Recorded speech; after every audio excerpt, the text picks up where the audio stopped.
originally wanted to be a vet, and I went to university, and partway through university I was like, yeah, I don't think that's what I want to do anymore. I think I want to come home. So I would say that by being a 7th generation farmer, I guess I had a greater opportunity to work in agriculture because I came from a farming background as opposed to trying to find a farm to work on.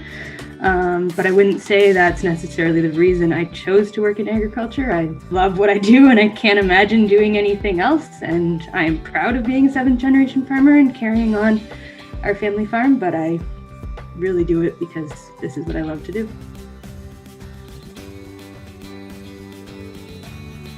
I'm a dairy and grain crop farmer.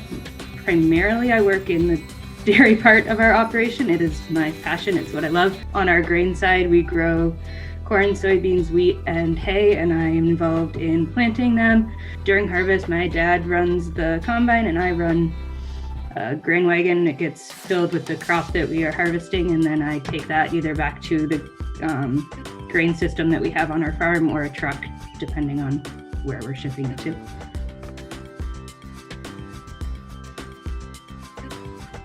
Because we have the dairy and grain crop, a typical day for me looks like we start the day with morning milking and feeding the cattle and getting all the barn chores done. And then if we were in, say, planting season, I would load the drill up with soybeans and I would head out to whatever field we're going to for that day to plant. At the same time, my dad would likely be planting corn, so he would fill up with corn and he would head out, and our full-time guy would probably be either spreading fertilizer or performing other jobs on the farm to keep things moving. I would spend the day planting, and then I would come back to the farm for evening chores, again feeding and milking the cows, and then depending on weather and everything, sometimes I would head back out again after evening chores to continue planting, depending on the day.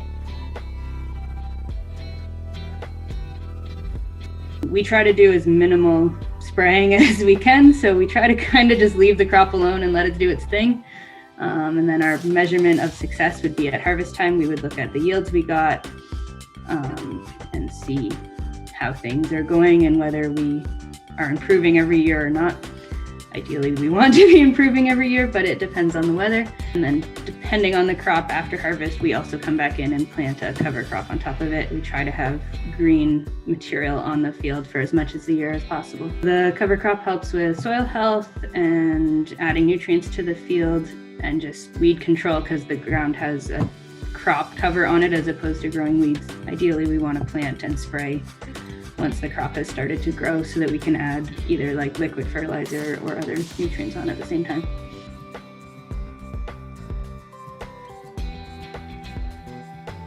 So my dairy farming role, I play a more active role in the day-to-day decision making. I am milking cows, I'm feeding cows, I'm taking care of our calves. I work with the vet and the breeder to get our cows bred.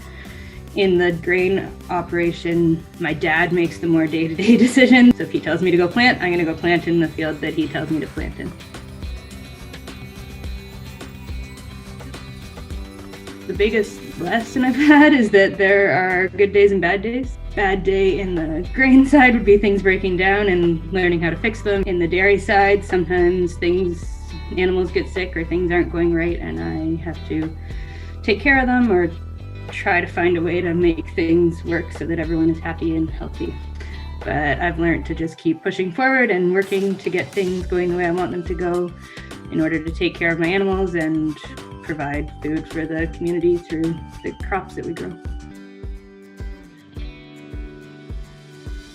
I love the sense of community that women in agriculture have for each other. There is a very big support system out there, I think, for women in agriculture. I also love most of the people that work on our farm are actually females, and it's pretty cool getting to mentor them and seeing them go out into other parts of agriculture and continue their careers in this field. On our farm, I've been around long enough that I am respected, but I know at the beginning as a young female farmer, it was oftentimes people would come in and look for my dad and not me.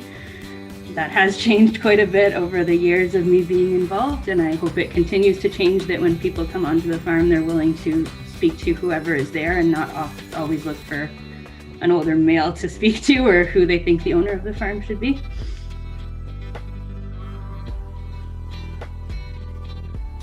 I would say go for it. Reach out to your local farmer, ask them if you can work for them or ask them about their operation. We've had a lot of co-op students come through our farm, and it's pretty amazing getting to watch them learn everything when they have no background in agriculture, and watch them learn and grow on our farm and see them learn about all the different aspects of agriculture. We're also on social media, so you can reach out to them that way. Can't guarantee that everyone is going to want to help you, but I think a lot of farmers want to help educate people and show what they do.